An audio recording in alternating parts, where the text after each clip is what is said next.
For all of us that like our psychological thrillers free of pretension, Remedy's Alan Wake should satisfy. Events start out innocently enough. Alan Wake is a famous writer on vacation who arrives in scenic Bright Falls with his wife, Alice. It's a small town filled with what seems to be eccentric but friendly people. Do me a favor, Sonny! At least until Alice gets snatched by unknown forces, and Wake is plunged into a nightmare world of deadly shadows and paranoia.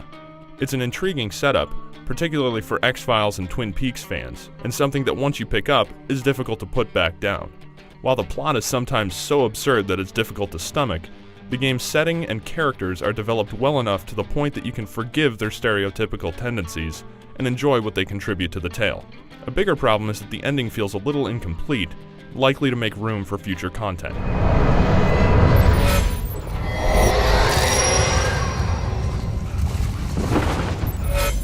The graphics in Alan Wake play a big part in establishing the tone, reinforcing the notion that you're trapped in insane isolation.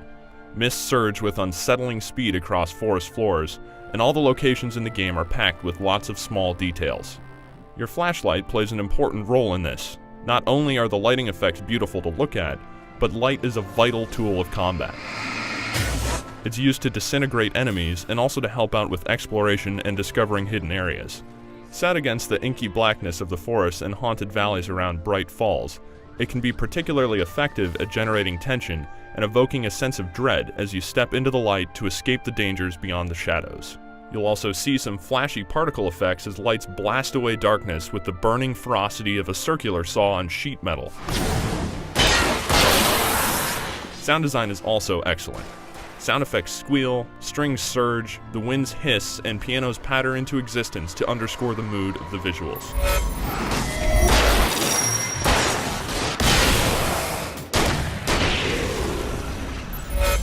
Remedy made Max Payne and gave us bullet time, so there's no doubt the studio knows how to make a stellar action game. What we get in Alan Wake isn't as over the top, but it's still a tightly wound, responsive, and entertaining combat system. Your main enemy in the game is the darkness, and it'll force the world to assault you.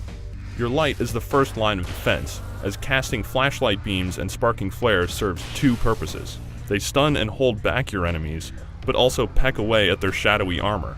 Once the darkness is broken, you can switch over to firearms and pulverize foes with standard weapons. You can also dodge, but enemies are fast and the timing must be precise. The only real downside of the combat is the camera. Sometimes you'll find the trees and other objects block your view, which can be especially deadly in some of the harder fights.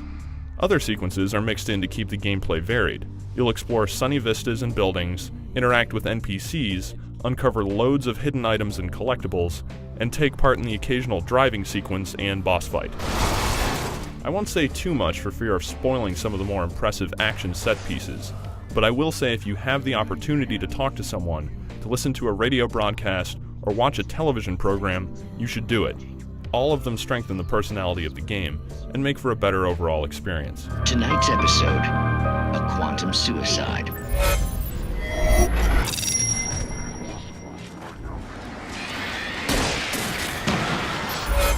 It isn't a particularly long game, and its episodic format leaves something to be desired at the alleged conclusion. But that's no reason to pass on Alan Wake. It's a moody run through the paranormal and paranoid, a video game that feels like a short story that's presented like a television show.